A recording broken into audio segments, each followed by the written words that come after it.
Is trauma recovery as it's practiced today in the secular world and holistic healing biblical?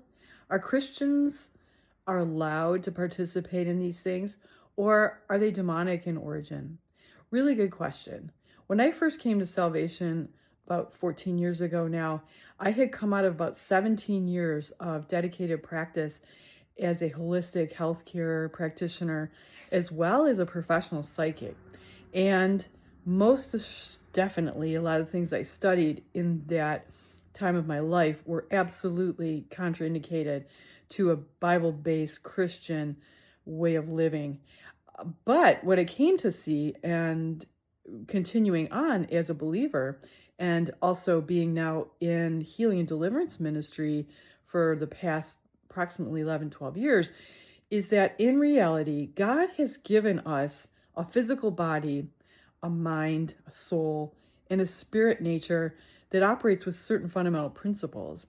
And so things like acupuncture, acupressure, hands-on manual therapies, and so forth, those are not contraindicated to, living as a righteous Christian in God's eyes. What we are really doing is we're honoring how he created the body to work. Andrew Taylor Still, who is the father of osteopathy, it is said that he learned a lot of his knowledge from how the body works and how to manually enhance basically lymphatic flow and blood flow of the tissues, which he said, in connective tissue, he said would create health in the body. And it's said that he learned a lot of what he discovered and developed from local native healers where he lived in Missouri and practiced in Kansas and Missouri. So how the body works is how the body works. It's not evil or demonic or pagan. It's when we do not incorporate God, we don't understand, we start to worship these things. That's where we can get into trouble. And of course, there are obvious demonic practices that people do that incorporate spiritual things such as shamanism, Reiki, channeling, and things like that. But the actual methodologies of working with how the body was created, that is not demonic. That is completely righteous and indicated as we're just working with how God created us. And when we work with the Lord, understanding that our emotional healing and our spiritual healing comes from him, then we're in good hands, pardon the pun. So, yeah, that's an important distinction to know.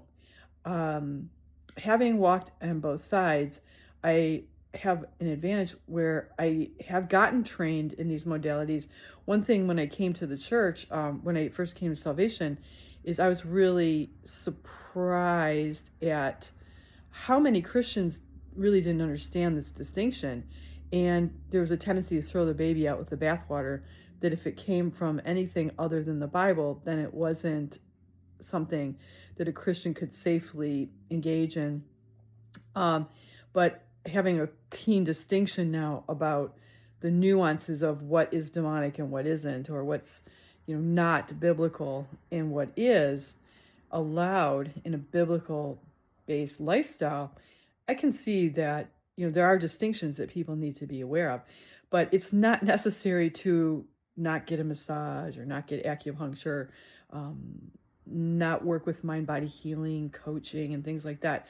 It's just important to know that we are not going to engage in any kind of false spiritual practices, or demonic spiritual practices like shamanism, like Reiki, like yoga, like astrology, and or including pagan gods in our practice. And it's not necessary, because just working with how God made us, body, mind, and spirit and soul, there's plenty to work with, which is completely safe and super effective.